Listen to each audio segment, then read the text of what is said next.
स्वागत है दोस्तों रफ़ा अली एकेडमी में।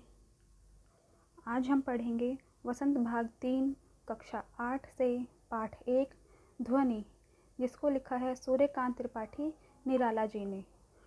तो दोस्तों, ये कविता शुरू करने से पहले हम निराला जी का जीवन परिचय कर लेते हैं। सूर्यकांत त्रिपाठी निराला जी का जीवन परिचय है। इनका जो जीवन काल है 1899 से 1961 तक रहा। उनकी रचनाओं में क्रांति, विद्रोह और प्रेम की उपस्थिति देखने को मिलती है। उनका जन्म कवियों की जन्मभूमि यानी बंगाल में हुआ। अनामिका, परिमल, गीतिका आदि उनकी प्रसिद्ध कविताएं हैं। निराला जी ने स्वामी परमहंस एवं विवेकानंद जैसे महान स्वतंत्रता सेनानियों से प्रेरणा ली और स्वतंत्रता संघर्ष में अपना महत्वपूर्ण योगदान निभाया है। ध्वनि कविता में सूर्यकांत त्रिपाठी निराला जी ने प्रकृति का बहुत ही सुंदर और अद्भुत वर्णन किया है।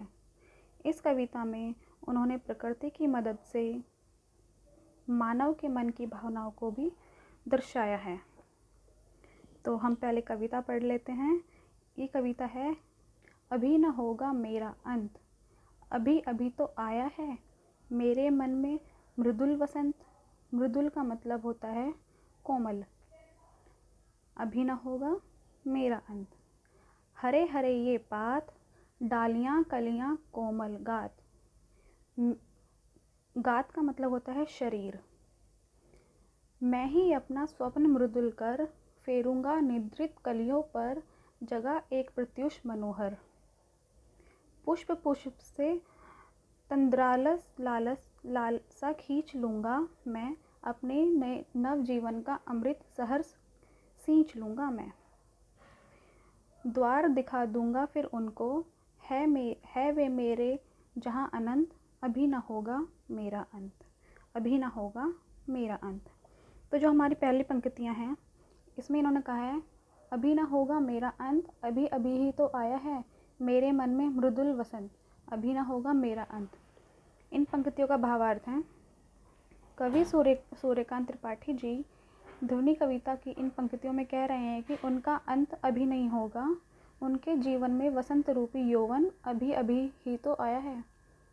इन पंक्तियों में कवि छिपे हुए तरीके से कह रहे हैं कि उनका मन जोश और उत्साह से भरा हुआ है। जब तक वो अपने लक्ष्य को पा नहीं लेते, वे हार नहीं मानेंगे। अब जो दूसरी पंक्तियां हैं, हरे हरे ये पात, डालियाँ कलियाँ कोमल गात। मैं ही अपना स्वप्न मृदुल कर, फेरूंगा निद्रित कलियों पर जगह एक प्रत्युष मनोहार। ध्वनि कविता की इन पंक्तियों में कवि निराला जी ने प्रकृति का बहुत ही सुंदर चित्रण किया है। कवि कहते हैं कि चारों तरफ हरे भरे पेड़ हैं और पौधों पर खिली कलियां मानो अब तक सो रही हैं। मैं सूरज को यहाँ खींच लाऊंगा और इन सोई कलियों को जगाऊंगा। इन पंक्तियों में कवि ने हारे हुए और निराश लोगों को सोई हुई कलियां कहा है।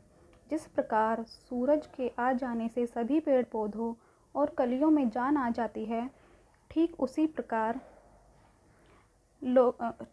प्रकार निराला जी ने प्रेरणा रूपी सूर्य से निराश लोगों के मन में उत्साह और उल्लास भरना चाहा है।